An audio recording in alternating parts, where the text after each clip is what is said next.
Hello and good evening. Hello, hello, hello. What a delight to have you here. It's Rail Natter. We are here talking about all things airports tonight. I can't wait. There's some fun to be had. And we're going to get straight into it. Before we do that, as ever, thanks to the Patreon people, the dear supporters at patreon.com/Gareth Ennis. It's those of you who support me, particularly in the £5 above tier, that allow this to continue to happen. So thank you to those folk. And without further ado, welcome to tonight's Rail Natter.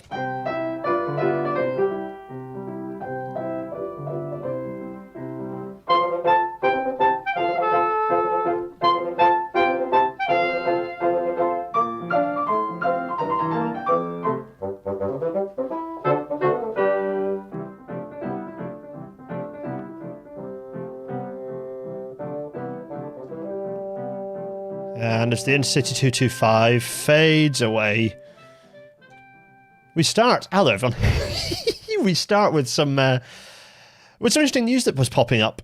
So people might remember back to April this year when the Prime Minister himself, I welcome Doncaster Sheffield Airport, but I would encourage it to go further by being open. PM supports airport reopening with £30 million of investment. That was April. Roll on August, and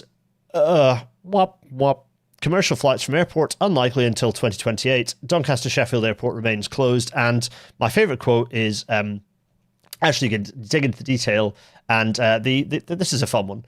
In late August 2025, the Mayor confirmed there would be no commercial or passenger flights until at least 2028, with the airport not reopening in 2026, or possibly ever. So, well, that's one airport that ain't going to be on our list anyway, because Doncaster Sheffield Airport, rightly a complete waste of land use, should not be an airport, and basically won't be either. Another thing that landed in my email inbox literally today, in fact, is a press release from the Transport Select Committee Chair, Ruth Cadbury, MP, reacting to an update from government about Heathrow. And I'm going to read the whole thing in full because I think this frames this conversation quite neatly. Today's announcement that the government will review the airport's national policy statement is a welcome opportunity for the government to examine the expansion of airports against its climate, environment and national growth commitments. It has yet to fully explain how it expects pressing ahead with the third runway at Heathrow, alongside other already approved projects such as the second runway at Gatwick, will meet its legally binding climate targets. It's like trying to slow the car by hitting the gas and is cause for serious concern. The link between airport expansion and economic growth, more on this in a second, especially the impact on UK regions and their airports, is also unclear. How will an expanded Heathrow benefit passengers and businesses operating in, say, the North East? What do the regions get in return for this very significant investment in London and the South East?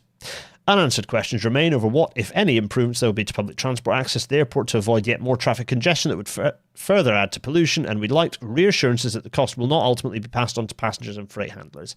Ends. Well, quite. On the economic case, Dr. Alex Chapman has been exploring this in great detail for a long while, but if you jump back to episode 185 of Rail Natter, aviation growth doesn't equal economic growth. This is a key primer on that, and I'd recommend anyone who hasn't watched that to go back and watch that episode after this one, because we go into the detail of why, funnily enough, the aviation industry is a wreck, and any evidence suggesting otherwise is written by the aviation industry. So, well worth diving into that one.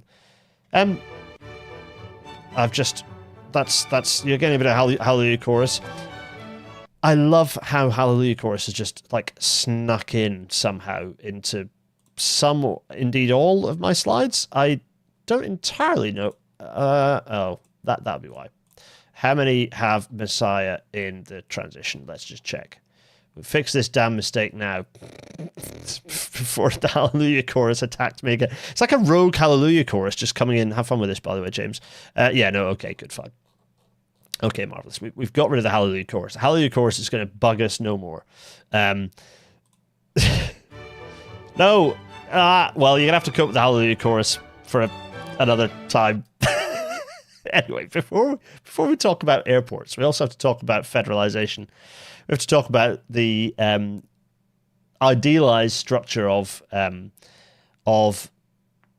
England, leaving Scotland, Northern Ireland, and Wales as they are. The kind of idealised structure of England split into a much more stronger, devolved kind of regional structure. And whether you do that along the lines that are done on this map, where you have an enormous big north, kind of broadly sized to be equal to London, with kind of chunks of smaller segment elsewhere, or whether you split it. So kind of that's this thing. Yeah, everyone remember this? Back in episode 20, we kind of first threw this map up as like the London-ish area plus other bits split up. Or whether you do it kind of in a more split, perhaps a more common to traditional regional kind of approach, where you've got kind of the northeast. So you kind of got the northeast. You've got kind of Yorkshire. You've got the northwest here, including the old Selneck. You've got the West Mids. You've got kind of the East Mids. You've got East Anglia here, or the East. You'd say kind of the southeast, the southwest here, and obviously then you've got Wales. You've got Northern Ireland, and then you've got Scotland. We're going to do it this way this time. Oh, also then the London thing, of course, in here you've got London.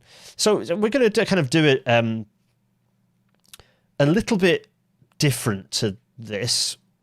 Well, different to our normal mapping where we've done this before. We're actually going to do it this way this time and go through each region kind of collectively, just purely as a way to split out, but also it does slightly help us to sort of frame what we think about how aviation should work in the UK, and kind of per capita how many airports we need, and how those airports should be structured and located in the country. And, okay, granted that, in the case, for example, of Glasgow and Edinburgh, well, I'll tell you what, let's get into it. We'll get into it. And while we go through this, we're going to have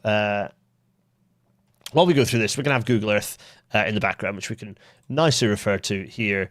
So we can make reference to it. We'll go in, we'll have a look at the actual airports themselves. I'll do my best to remember to have the arrow on it, but it won't matter because we'll zoom in, we'll zoom out. Anyway, the point of that being, let's get started. We're going to start in Scotland. So we're going to start in Scotland, and we have 6 airports in Scotland. So 6 regional airports in Scotland. And those airports are, let me just, forgive me. Those airports are Dundee, which has 0.04 million passengers using it a year. Glasgow Prestwick at 0.54 million. Inverness, 0.8 million. Aberdeen at 2.3 million. Glasgow, 8 million. And Edinburgh, 16 million. So Edinburgh really double the number of passengers that Glasgow has. And let's have a little look at some of those airports, shall we? Just momentarily, I'm just going to go through and fix a couple of things.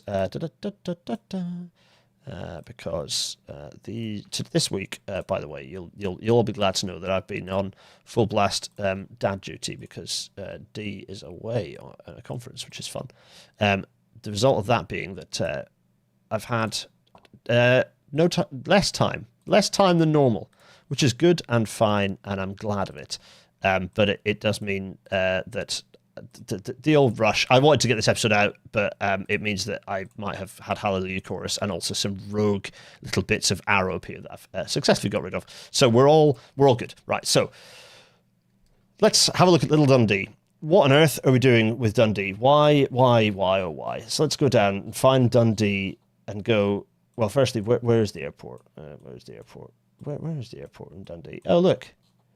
What the hell? Absolutely prime space for really nice development, and we've put a blinking runway. Look, there's an airplane on it. That's nice for the airplane. That looks like an airplane that sat there for a long time. And we've got, look at this. We've got a bloody runway sat in this prime terrain.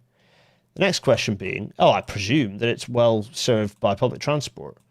There's the railway. There's no station there. There's no station there, but there'll be a station here. No. A station up this end, then, of course. Yeah. No. There's no station. No station serving this airport. Okay. And it also services absolutely nobody. So what we should do is absolutely close the damn thing. It's like very obviously close it. It's gone. It just makes One space one is saying airports provide indirect economic boosts. No, they don't. That's absolutely fundamental key point. They do not do that at all. They are a major economic sink. They're a bad thing for the economy. It's a key point. It is a tiny and adorable. But you know what you should do with this is do something else with the land, because that's prime land for doing a million other things. Park on the runway, surrounded by housing. Yeah, exactly. Go go full Schoenefeld. Right. So what else have we got? Prestwick.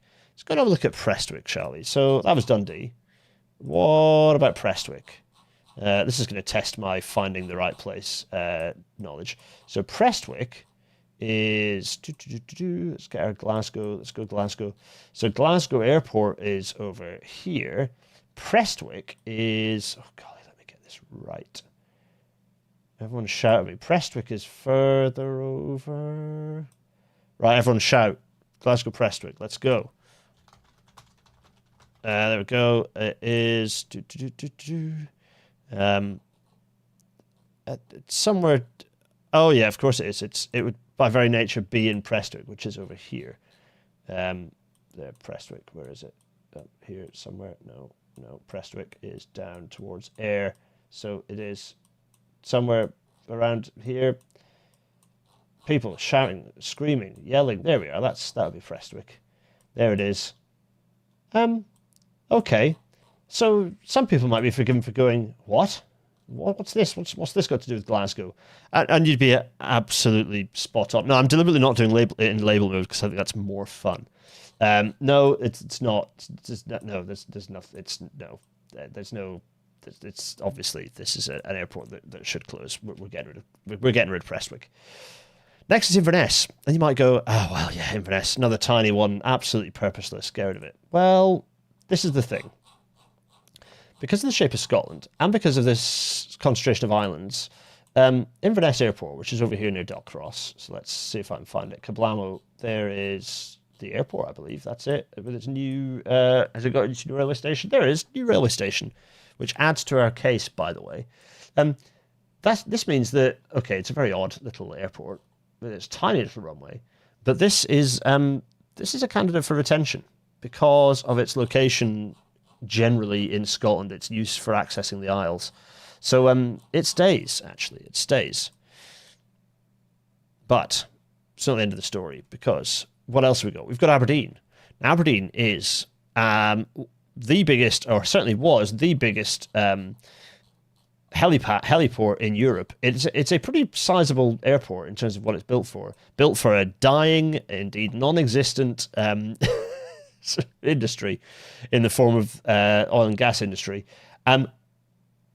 Keep it as a heliport for sure, but I would suggest that at Aberdeen Airport, with its numbers, you'd be better to push people up and down on the train to the other airports, either at Inverness or, spoiler alert, Edinburgh. Aberdeen should close and free up that space to do 100 other things. It might be that it stays open as a heliport, but if you're trying to get across to Norway, you could do so from Inverness. Inverness can become that kind of Nordic hub, or Edinburgh. Edinburgh, by the way, still has dozens of daily flights in and out to London airports. All of those should disappear, freeing up plenty of space for more Nordic connections. If you want to, if we're flying across to Norway, which is where there is frankly a reasonable connection, then there we go. So that is that's what I'd say about Aberdeen. Now what about Glasgow? Glasgow Airport. What do you think? What do you think, folks? I mean, you all know what I think about. People are saying Eddie is also way beyond capacity. Yeah, that's because of all the stupid flights that it has that it doesn't need to have, like all the ones to London, every single one of which can be got rid of. Glasgow Airport is over here. Here it is. This is Glasgow Airport.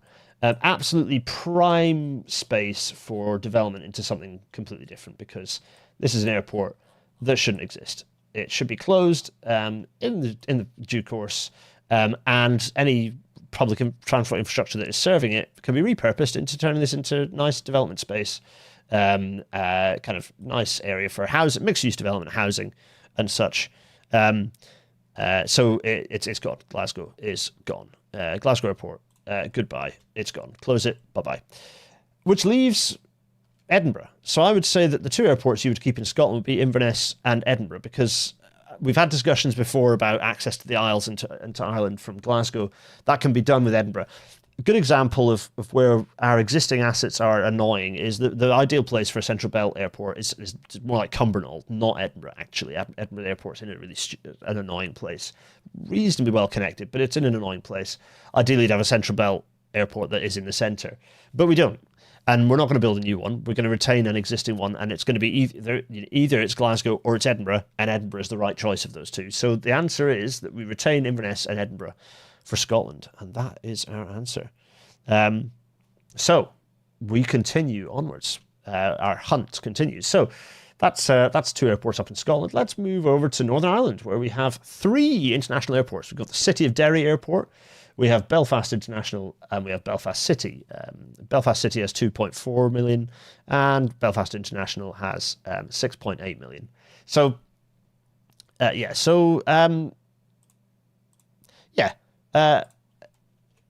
it up a bit. So there we go. So that's Ireland. What do you think? What are we thinking? Let's go and have a little look.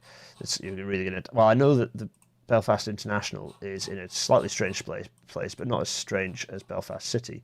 So Belfast International is like here. Did I guess right? No, that's an X. That's a decidedly X airport.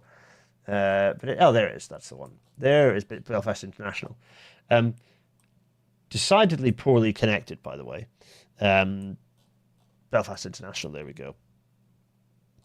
So that is Belfast International. It's in a fairly central location. Admittedly, it's quite a distance from the metropolis, from the kind of the urban core in Belfast, but it's in a far better location than the airport at. This is going to be that's the airport. That is decidedly an un-airport. That looks decidedly not like the airport that I think it is. That looks more like it. There we go.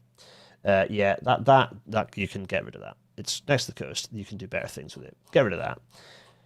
And then likewise, city airports are an immediate no. So look at this prime land here that is ruined by having an airport in it. Get rid of it. And people might say, well, what about the budding film industry needing its airport connection? To which I'd say they have a responsibility to not do that. A. B. No, because they can use international airport with better links. If you build a really good, decent bit of public transport connection into it, then yes, absolutely do that. The ex-RAF second small disagreement airports, yeah, quite. So there we go. Now, replace the airport with more film studios. Katie Fenn, absolutely yes, correct. So there we go. That's Northern Ireland. To which I would say goodbye to City of Derry Airport, goodbye to Belfast City. Clues in the name. If you have an airport, city airport shouldn't exist. Close the damn thing. So there we go. So we have one airport, Belfast International, which has a decent. Oh, as you said, the connection from Belfast across to London to the London airports is one of, if not the busiest European air route, which is understandable and frustrating, and a justification for potentially thinking about a fixed link with rail. But see previous episodes. Right. So what have we got? We've got three airports retained. How many have we got rid of? We've got rid of quite a few already. Who's keeping track? Who's in charge of the bets, by the way? So what's next? Well, we're in Wales, and we have a single airport in the form of Cardiff Airport. Let's go and have a look at Cardiff Airport, shall we? So where's across? Cardiff Airport is like halfway between Cardiff and Llantwit Major, and here it is. And it is extremely poorly connected. There's no public transport connectivity whatsoever, despite the railway running through. I'm pretty sure it says like Llantwit Major for the airport, but it's like, well, yeah, but look at that station. It's nothing. So is that Llantwit, by the way? Shout at me if it isn't. Anyway, there's the airport, and it is, I mean, just it's in the wrong direction for the population centre. I'm sorry, it's in a bad location. It's gone. Bye, close it. I should have put a horn in for these, shouldn't it? It's Rhys. Thanks, Flatthew. Thanks, Flatthew. You're right, it's Rhys, not Rhys Cardiff International Airport, that's right. I don't know if Llantwit in my head. It's because we used to drive to Llantwit Major past the airport, but you're right, it's not Llantwit, it's Rhys that's the station. Anyway, yeah, it's gone. RIP. You're right, it's Rhys. Thanks, everyone. Yeah, you're all correct. So, we've got rid of it. So, Wales, no airports. Now, you might think that's an awful thing to do to Wales. How dare I? And if Wales it plans to become an independent country, then you might think, well, it needs to have an airport. But it does have an airport. It's Bristol. We'll get there. So there we go. We still have just 3 airports. Let's move on. Let's go to the southwest. The southwest has quite a few airports because what are these? There's motions. There's all sorts of chat. Clearly, Wales will still need their airport for independence to avoid England. That is as others are saying, a fair challenge. So here we go. 1, 2, 3, 4, 5 airports in the southwest. Now, this is where it gets interesting here, for similar reasons to Scotland, because we have a provisional presence down in the southwest and a need to get to lots of pretty remote islands, including in the channels. Now, this gives us options. So let's see. We've got Land's End. Let's start with Land's End. So let's whiz down to Land's End. Here we go. We're zooming out. Land's End Airport. It's exactly where you think it might be. There it is, I would guess. Look at it. Isn't it cute? That looks to me like Land's End Airport. Oh. There we are. Doesn't Gloucestershire have more air movements than Bristol? Oh, you have to let me know. So, British Airways engineering just disappeared. Yeah. Oh, by the way, this is not, this is just passenger facilities and passenger serving. Like, there may well be freight need, although obviously we all have our strong reservations about freight by air if we can at all help it. But there's obviously a more complex story on that front. Anyway, Land's End. Land's End has to stay because of its connection out to the region. So Land's End stays. But Newquay, which is, well, as you'd expect, further up the coast. This time we'll try and get our southwest geography correct, having been faffing around in this part of the country fairly recently. Where are we? Newquay Airport. There's Newquay Airport. What a waste of some of the only flat land in Cornwall. We've put an airport on it. At what appears to be great expense by, I presume, the various civil engineers, possibly Atkins back in the 1940s. Anyway, Newquay, bye. Let's get rid of it. It's gone. We don't need Newquay Airport. It's gone. What about Exeter? Exeter is an interesting one, used primarily by Met Office employees. I mean, I'm joking, but probably not as much as you might think. Used by the less environmentally conscientious Met Office employees. Exeter Airport services an extremely busy kind of, that's Plymouth, sorry, let's go to Exeter area. Services an area of, which is pretty busy, if I'm going to find it. Wait, what would be good is if I actually found my way to Exeter first. That would help. There we go. Right. So I'm in zero label navigation territory. Where is the airport in Exeter? It's in a very stupid place, I'm led to believe.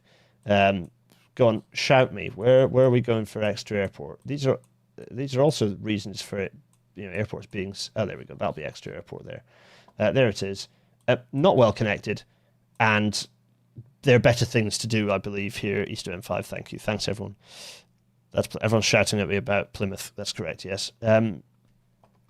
These are the major airports with domestic and international jet flights, by the way. There are lots of smaller airports that call themselves airports that aren't part of our list. It's in a daft place as it's near Exeter, says, oh, hey, it's KC. Fair point. The rail line is pretty close to it. Yeah, that is true. Relatively speaking, rail line is up here, but no actual station. Is my belief. There's a station here. Is that the airport connection? I presume that is what's used as the airport connection, but anyway, not great. I presume there'll be a shuttle bus, but anyway. So, Exeter Airport. That's a no. 0.45. By the way, I should say Land's End is 0.04, Newquay 0.4, Exeter 0.45, and then we have Bournemouth Airport. Interesting. Bournemouth Airport. Are we going to go and find it? Put us out of our misery. Here's Bournemouth. The airport is here. There's Bournemouth Airport. And it's a very fiddly looking large airport, isn't it? Considering that we are going to be closing it. 1.1 million is a fairly sizable number, relatively speaking. And then the last airport, of course, is Bristol. Bristol Airport.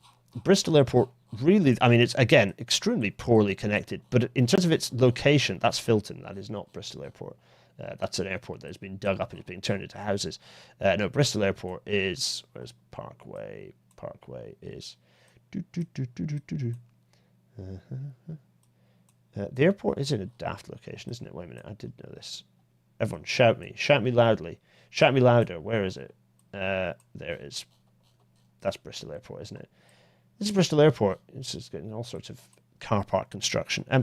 Not well connected at all. In fact, extremely poorly connected and requires a dedicated link. But this is the airport.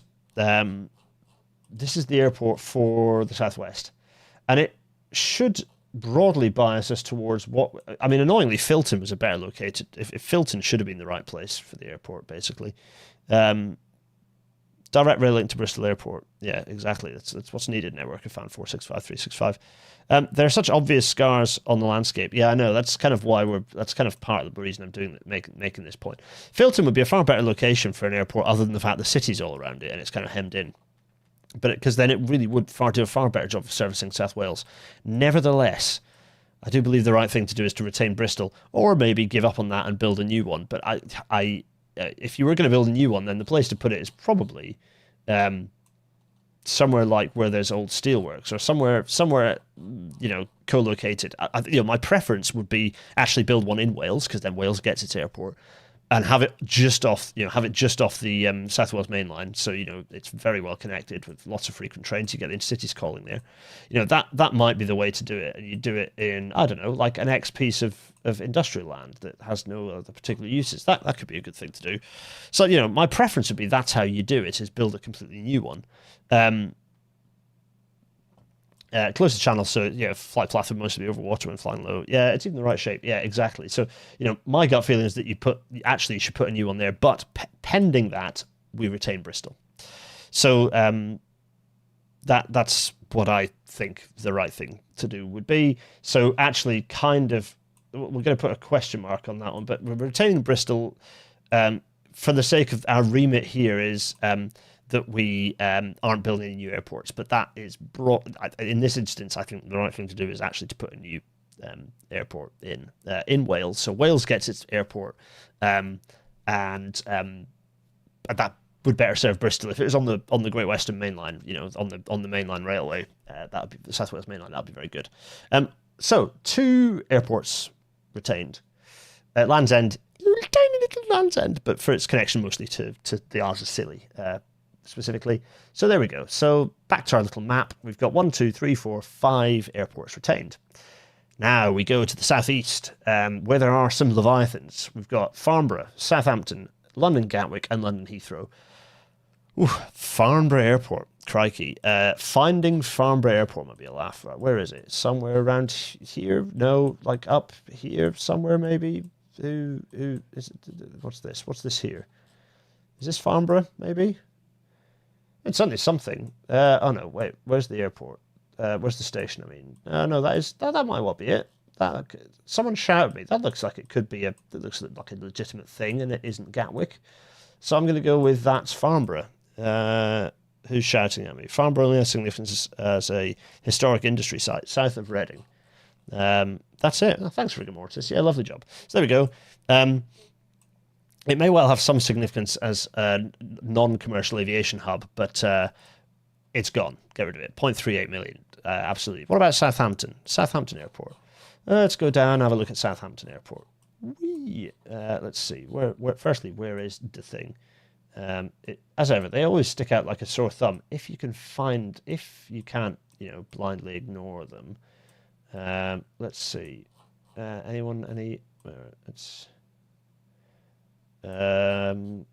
maybe people are shouting at me to say it's there. Oh, there it is. That looks like it. It's very small, isn't it? But I guess that's it, probably. Near the M3 triangle. Is that it? Is that right? There. Nope. James Bedford saying nope. That might just be an RAF base. M3 triangle. Oh, up here. Oh, that's it. Oh, that'll do it. I did spot that earlier, and I thought, that doesn't look like it's too thin. It's got a fantastic amount of railway sidings north of it, though. There's something. There's the depot and some factory action. There's some beauty. Oh, look at that! Look at that! That's what we should be doing with. That's what we want. No, this is the airport, and very obviously that should close. Like just get rid of it. It's gone. 0.85, so 0.38 for Farnborough, 0.85 Southampton, gone. And then Gatwick and Heathrow. I mean, need I say more? If you want to talk about scale, is me struggling to find Southampton snuck in next to the thing. Well, the most obvious lump in London is Heathrow Airport. This enormous horror show. It does not need expansion. It does need lots of its flights curtailing, though. There is Heathrow with its enormous, 84 million. You know, it's double again, I think, of what Gatwick has. It's a huge number of passengers using it. So there's Heathrow, but then Gatwick is equally as horror show an eyesore to spot as well. There's a bit further south. There it is. There it is with its enormous air bridge, which you can't. Oh yeah, there it is. It's in full 3D. With a funny old air bridge thing because they couldn't be bothered to close the runway and also dig a hole in it. But there we go. There's the bridge. Very strange. Yeah, Gatwick, also enormous, an enormous eyesore, but crucially, extremely well serviced thanks to the railway station with its hallelujah. There we are. The base 1. No, actually, is that base 2 or base 1? Choral people get involved. There's the double arrow on the top. Rail symbol 1, not 2. I'll add. Anyway, there's Gatwick, and likewise Heathrow, as you all know, is very well connected. If you are in London, if you are in the West, it's not particularly well connected, and it's absolutely something that needs to be improved. Is that connection?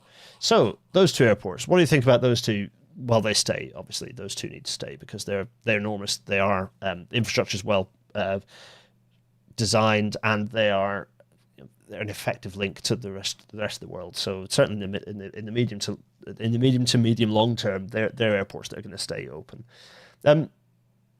So that means we have 1, 2, 3, 4, 5, 6, 7 open airports now. Where next? We're off to East Anglia. Yon East, where we have London Southend for 0.3 million, Norwich 0.4 million, London Luton and London Stansted. These 4 airports that kind of fit into this eastern part of the country. We've not done London yet. If you go through, you'll see London, actual London itself. We aren't in it. We haven't done it yet. London we shall save till last. So London Southend. Let's test my knowledge of where London Southend Airport is. I think it's like over here somewhere, isn't it? It was going to be like the big airport for a little while. I think that's it, isn't it? It was going to be the big airport, and then it wasn't. It does have a railway station, I believe. Yeah, look, so it does actually have its own little dedicated railway station. But you know what's great about having a railway station is that when you then turn this into something else, because it's gone, London Southend, just get rid of it. Stupid.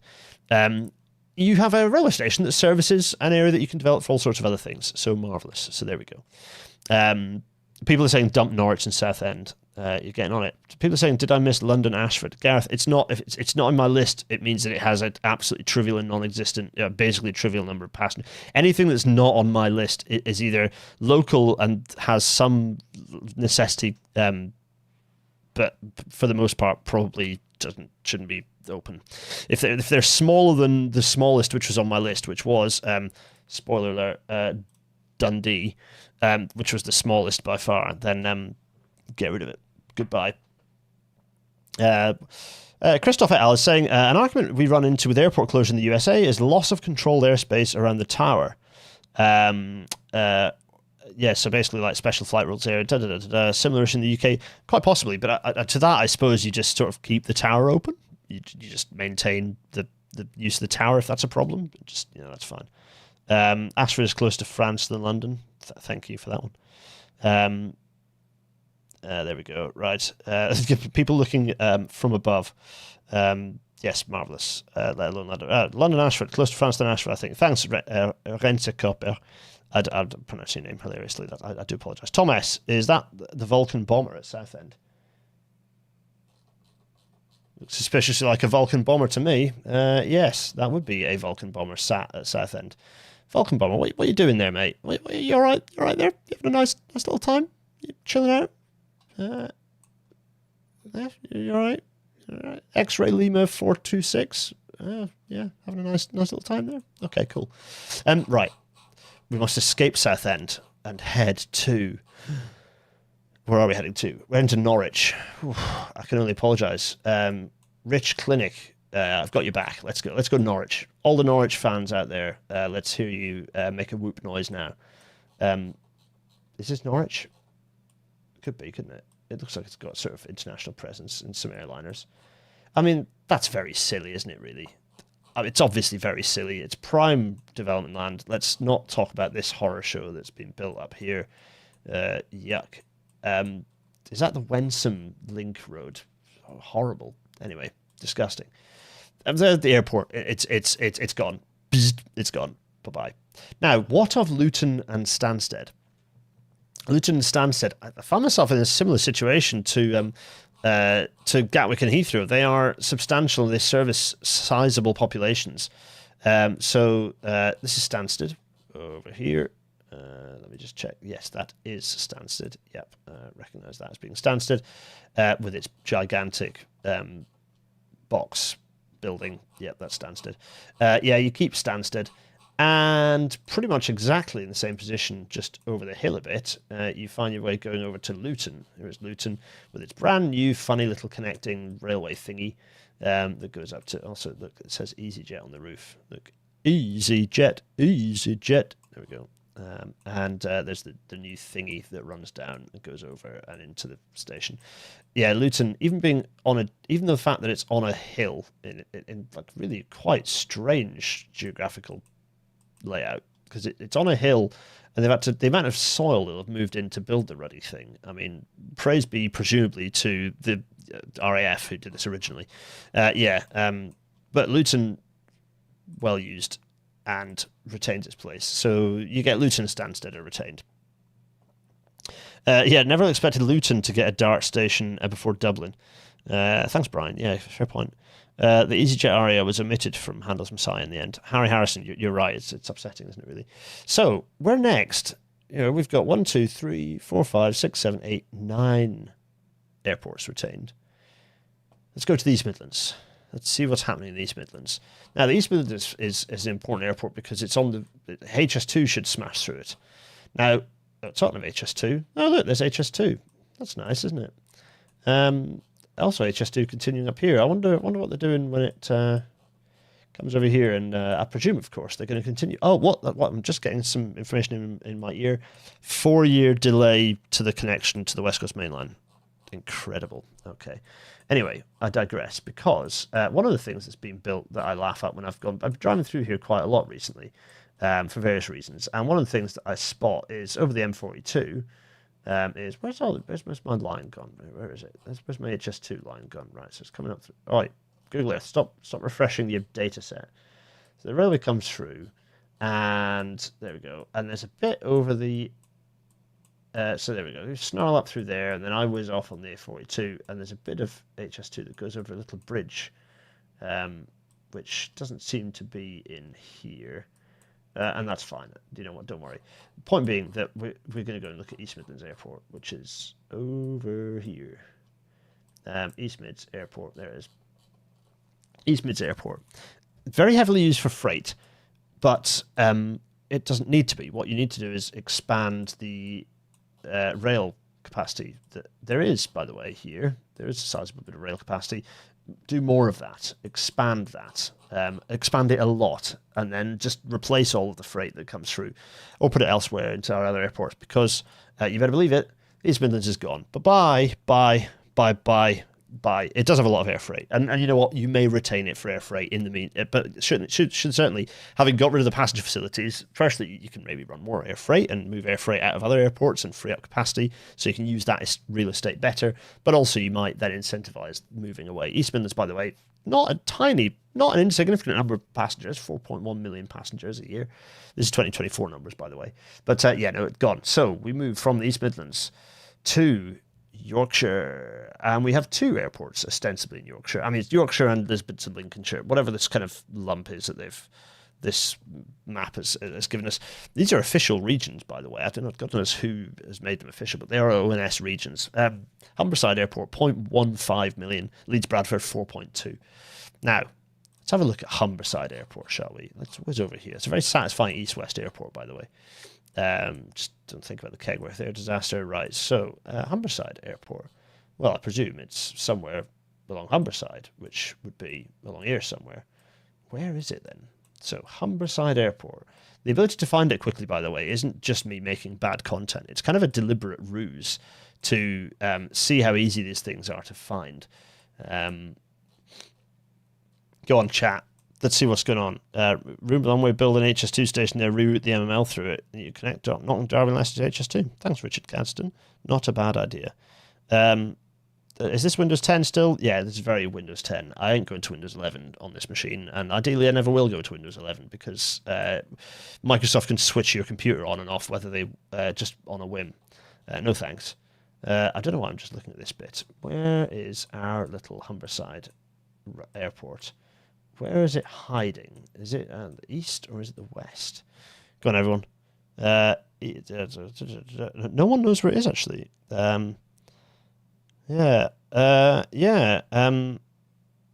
Connor, that's me hopefully pronouncing your Gaelic name correctly, or Gaelic, potentially. Connor, what will be my take on Leeds Bradford? The sort of thing that could be summarised in a 1-minute YouTube short. Well, indeed. Only as if I was teasing for something that I knew was coming late in the week. I wonder. Humberside Airport. I'm stumped. Where have they hidden it? Go on, everyone, put me out of misery. South of the Humber Bridge. There's Humber Bridge. South of it. And more south of it?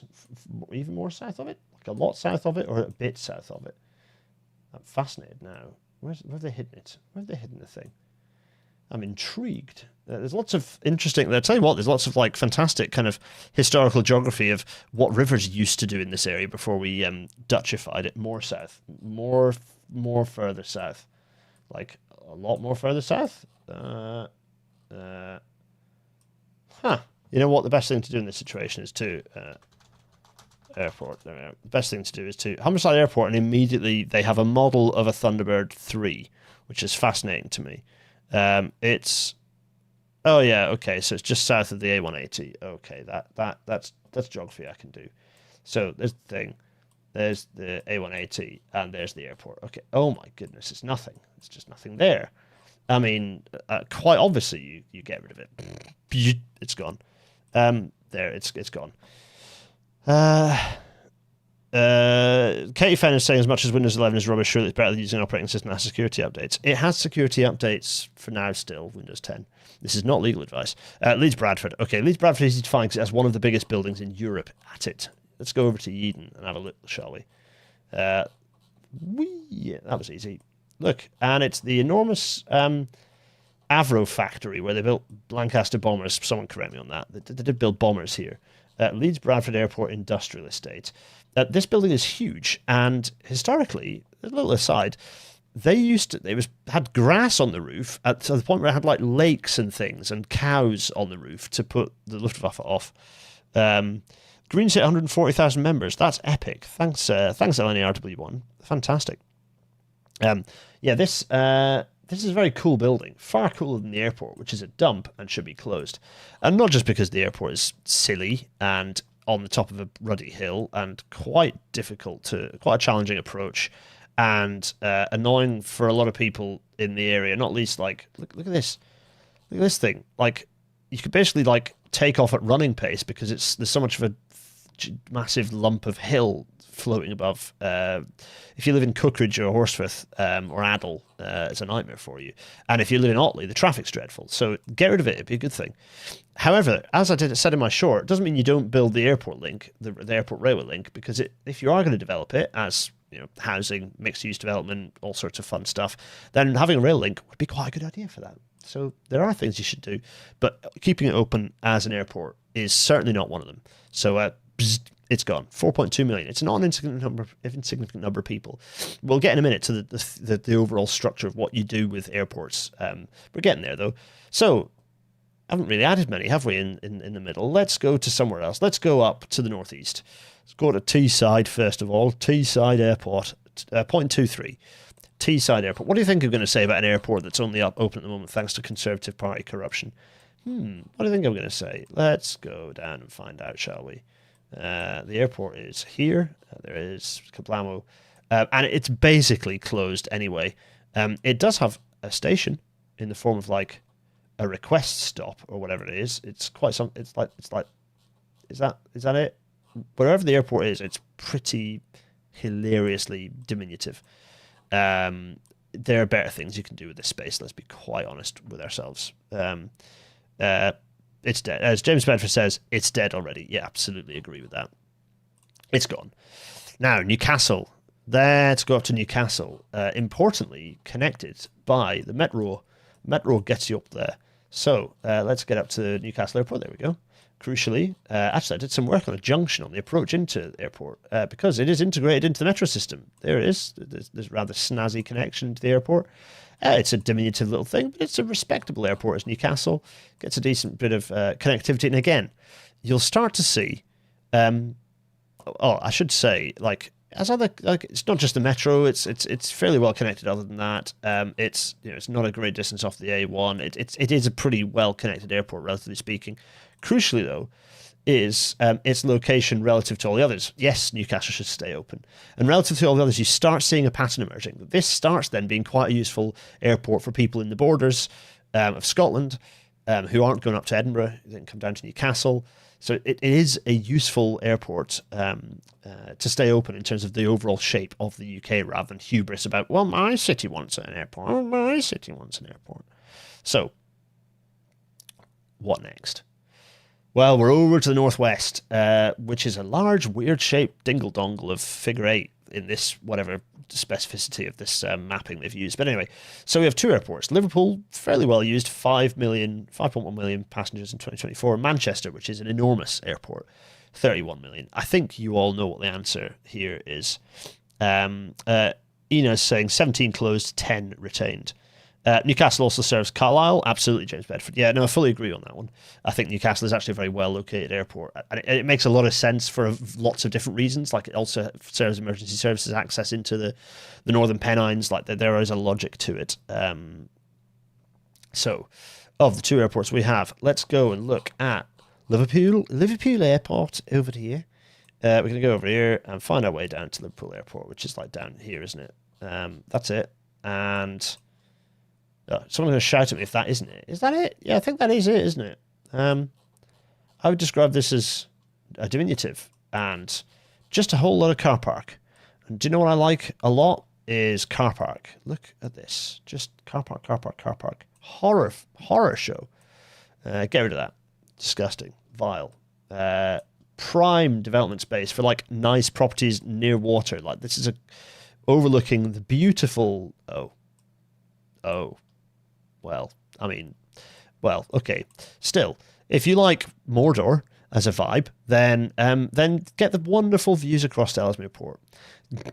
But the point being that this storing new cars, and is this because this is the Vauxhall thing? They don't look like new cars to me. It looks like regular ass parked cars. Yeah, because look, there's a Fiat 500L, and No, this doesn't look new to me. People are going to tell me that no, those are actually all new Vauxhalls, aren't they?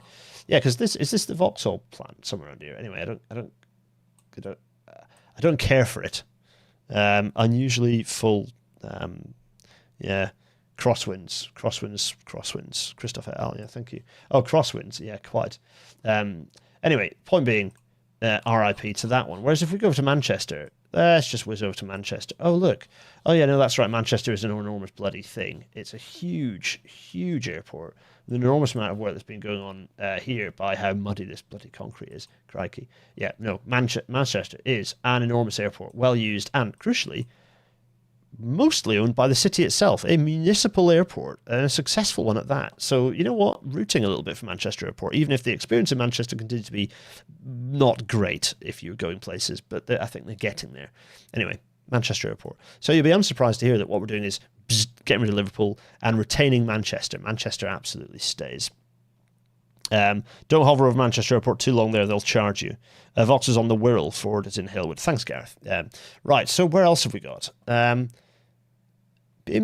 Yeah, West Midlands. What are we doing about the West Midlands? Well, frankly, similar story, really. Not as big as, I should say the numbers there, 13 million. So, it's a third the size of Manchester in terms of ridership, but still an important airport because as we go down to Brum, there it is. It's serving an enormous population. Birmingham is a massive city, and it's also serving a large hinterland as well as major parts of Wales.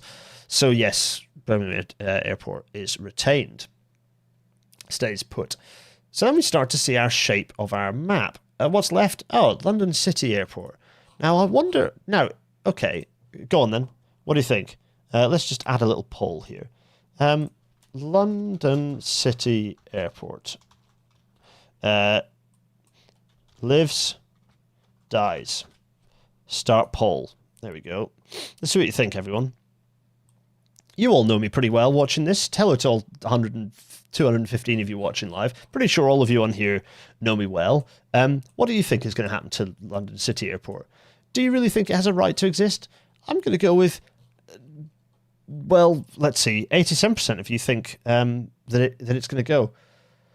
And 87% of you would be absolutely spot on. What the hell is it doing here? Get rid of it. What a cool place to live this would be. I would want to live on the, places like this. I was out in the hinterlands of, in the outskirts of Vienna for various reasons, mostly just riding around on public transport reasons with my wee one. And there were areas out that were kind of like this, old industrial areas and like old airport areas, like just like cool areas of land with like the canals and what they do to the Danube and blah blah blah, and it was very cool. Looking at those places, and what you're going to do to this is absolutely obviously it shouldn't be an airport. Like so obvious that it should be got rid of. Like get rid of it. There is no earthly and godly reason for it to continue to be an airport. Close the damn thing. So yeah, you're all correct. The poll, you're 14% are trolling. Yeah, absolutely. 15% think that it should live. Yeah. Christoph et al. Voted keep, but is contingent on ending commercial flights and turning into Britain's Air and Space Museum. That would be kind of fun. But yeah, someone else is saying it should be where the London Hauptbahnhof is. That's an interesting proposition. I don't think you need it to be that long, to be honest. I'd say you can still put the Hauptbahnhof in the centre. To be honest, I think the Hauptbahnhof needs to be where Euston, King's Cross and St Pancras are. But interesting proposition. I wouldn't deny that. Connor's saying, but think of the businessman. Well, yeah, quite. The London airport is still only used by... Okay, well, that's your words, not mine, Doorhanger 93. I couldn't possibly comment except to add that they're also... London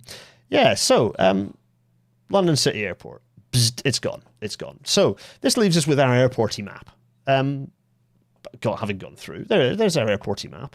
And the key thing here is, we have High Speed Rail Connect. Oh, look, my face is hiding in the grass. Hello, I'm hiding in the grass.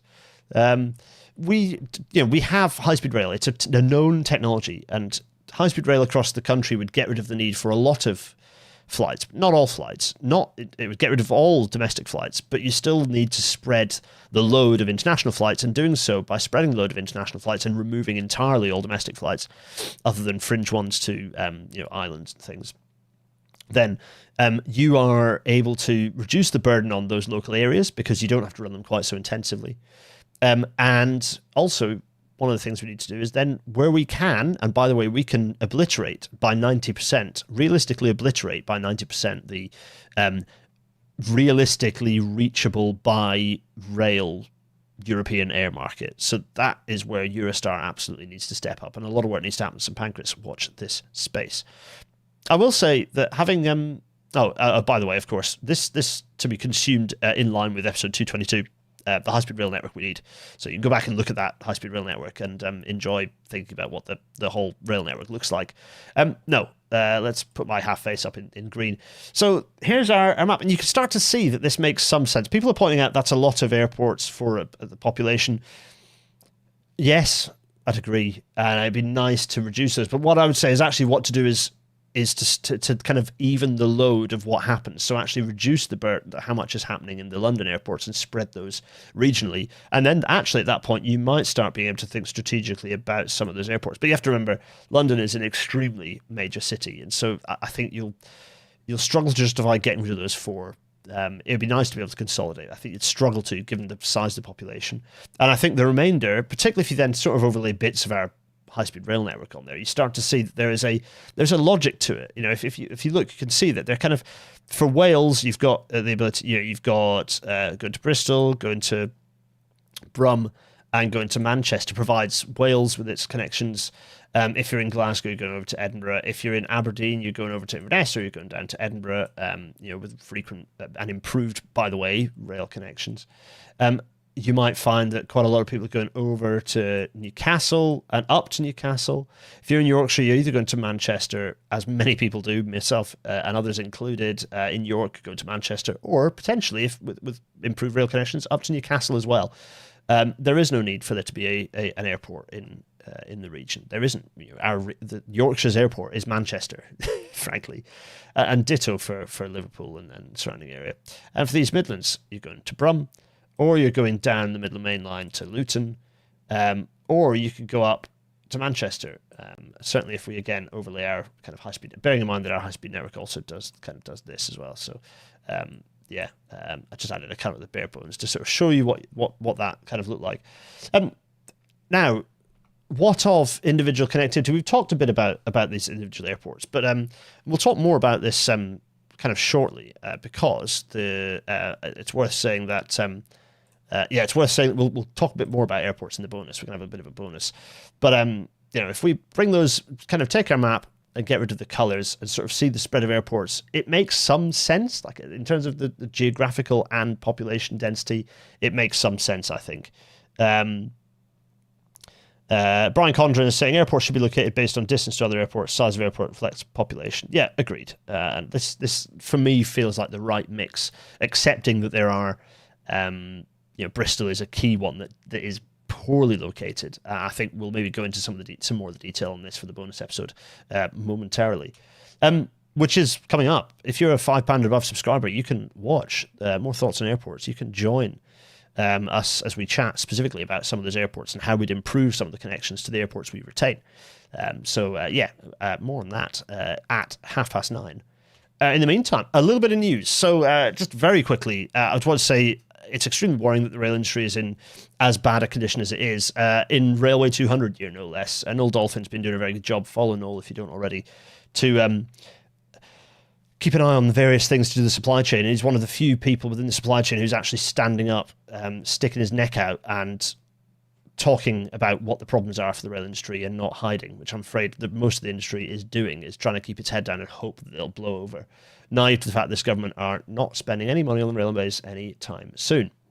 Talking of which, the Northumberland line, it is tiptoeing open, just creakingly, sneakingly opening station by station, which is the opposite of what ridership is doing. Ridership is just rocketing up and up and up. Here's a nice aerial of a rather unique looking double junction platform arrangement, which is absolutely not what I'd have done, but I trust that that's also not what the engineers ideally would have done when they designed it, and so there's a necessity for this to have happened. But it's certainly an interesting arrangement. Crikey. Fascinating little bit of railway arrangement here. Channel Tunnel frenzy is really getting fun now. So we've had this frenzy of operators talking about what they want to do through the Channel Tunnel, like Virgin, Uber, others, all shouting and screaming about it. But Eurostar themselves have just ordered a bunch of Alstom, what they're calling Celestia double-decker trains, which would be interesting. So first double-deckers in regular use in the UK for a very long time, expecting that those will start service in 2031. Increase in capacity from, 915 or 945 to 1080, so it's adding about 100 passengers, which is not much, which shows how little you get with double-decker trains, by the way, of extra capacity, unless you really squeeze the seats in. By the way, you could get up to, I think, 1480 on the highest seat configuration for this type of train, actually. If you go for like WeGo sort of configuration, you can squeeze nearly 1,500 passengers on that train, which is impressive. So this is talking about the fact that there's more expansions of Temple Mills Depot and lots and lots of other things. 3,200 meter new double-deck trains, which is interesting because, when they're paired, it's when they're paired up that they seat 1080. But interesting to see what happens with this one. Primarily these are replacing the Renze. I don't know why I'm pronouncing it with a German R. In fact, Renze Copper, fascinating name. I have no idea where that name might place you. You're probably going to turn around and say, Slough. Slough is where I'm from. But you have a cool name anyway. They're going to be mostly replacing, I think, the old Thales fleets, is my understanding. Gareth, St Pancras capacity, I can tell you so much about that. It's mostly Paris Amsterdam stock, BR Boeing motor. Yeah, it is. Yeah, for sure. What's this? Annual ridership after 10 years. Oh, right, let's see. James Bedford. James, what are you saying? Remember to at me if you've got queries. Hystronaut is saying, could you make Ebbsfleet a main station on the high-speed network so you don't have to dig up Euston Road? No, because it's too far out of London. People want to be in London. Sam W., I want to ask you about double-deckers. Modern double-deckers are not necessarily a backward step in accessibility so long as the overall system is developed with disabled passengers front and centre. So the remaining 20 yet to be ordered will be used for Channel Tunnel routes. So they'll be providing some connectivity. Anyway, link HS2, HS1, all this stuff. Right, there's an episode for this. We've done it, and we can do another one soon if you like, or do a bonus on it. Chuck me those thoughts in the Discord server. God, we're running behind schedule. And lastly, a nice little happy bit of thing, which I like it. This is the new clock, the new BR clock. It doesn't have seconds on it, but it does have the two arrows spinning around to signify a minute passing. I like it. It's clean, it's clear, using real alphabet 2.1 or 3, I presume. The physical design of it is very black. It's black with red lines with the white text. It's very clean. I like it. Some people have been angry about it, and I don't know why. I don't think seconds are a useful thing to see on a big clock, because if I want seconds, if I'm running to seconds, I'm looking at my phone. I'm not looking at a clock. If I'm, it's the way that we use railways now, a second's not. I don't think it's fine. You want just a big ruddy clock that kind of looks iconic and cool. And I don't think you could anything that was analog. Firstly, analog is harder to read. It just is. And secondly, it's never going to, if you're going to an analog one, it's never going to be as good as the Swiss design. You're just never going to beat the Swiss design. You just never are. You're never going to beat the Mondaine watch that I don't have on right now. So don't try. So this is a neat, contemporary, clean design. I like it. Brian Condra is saying, seconds just annoy me as I wait for the train that says it's due in 1 minute. Anyway, but people have thoughts. People seem to be angry about this. I'm not sure why. I quite like it. James Bedford, yeah, exactly. It's easy to read at a glance. It's just clean. I like it. Ruben Jelly is wondering, sometimes I wonder if the Night Star continued, it would be good defence towards the Brexit vote. Yeah, more access to EU mainland. Maybe, yeah. Are we close to 24 minutes or 26? I can't cope. Anyway, that's the clock, and I like it. I think it's fab. I think it's a really clean bit of industrial design. It looks nice, and there's some really good posters with it all split open and out in kind of like isometric. It's nice. It's very nice. So it only remains for me to say a couple of things. Firstly, if you have something requested with me in my email inbox, don't be fooled by this small number of 271 unread emails. I am so far behind in emails with people. I'm so sorry. I will get back on it again. It is such a delight to do all the things that I've done that have resulted in things being an opportunity that are currently locked in my inbox. Yes. Oh, and I'm going to do a bit of... Oh, the last thing I'd do is say next Thursday evening in Leeds, come and join Dominic Hind and I. We are talking about I'm hosting an event, a book launchy event for Dominic's gorgeous book, Drifting North, Finding a Sustainable Future in Scotland's Past. I'm enjoying reading it. There's going to be questions. It's going to be good fun. Come and watch. Leeds, book tickets. I Can't remember which bookshop it's going to be in because I haven't looked, but it will be in there. Go and have a look. And come and join us. It'll be a delight. And you can I've no doubt that Dominic will be signing books. As someone who likes to sign books, it's always a delight to do that. Update on the things that you won in the giveaway like a year ago. Right, let's go big face for groveling. So, I still have them. They're here. They're safe. They have your name on it. What I need to do is go through all of them, and having had and continuing to be extremely stressful year, I've failed to get, some of them have been delivered. My intention is basically to deliver them in person, because that'd be the way around it. Tom S is in Glasgow for work, despite living in Leeds. Yes, Hystronaut, I'm so behind on things, and such is life. Deirdre's been to all but one of the retained airports, detour. That's interesting. Brian Condren's saying those arrows look more like planes. Brian, you've got planes on the brains. People are always mad. It's a cool clock. Swiss Royal Clock better than German Royal Clock. Ooh. Network Southeast Flappy Clock. Well, that's another story entirely. Anyway, go and see. Come find Dominic and I next Thursday. It'll be a delight. As to what I'm covering in Real Now next week, I don't know actually, but do know that I've got a PWI renaming episode coming up soon. Various guest episodes that I'm so horribly behind on, but I'm excited to get them involved. And who was it that won the Money Fairs book, and do they want to swap for my mug? Possibly. Brian, I know you're an airfield engineer. I remember we've had the chat before. Katie's going clunk, clunk, clunk for the NSA clock. Right, that's enough of that. Everyone, it's been a delight. Take very, very good care of yourselves. And I'll see you next week. And see you for the bonus, of course, at 9:30 as well. Cheerio! Cheerio!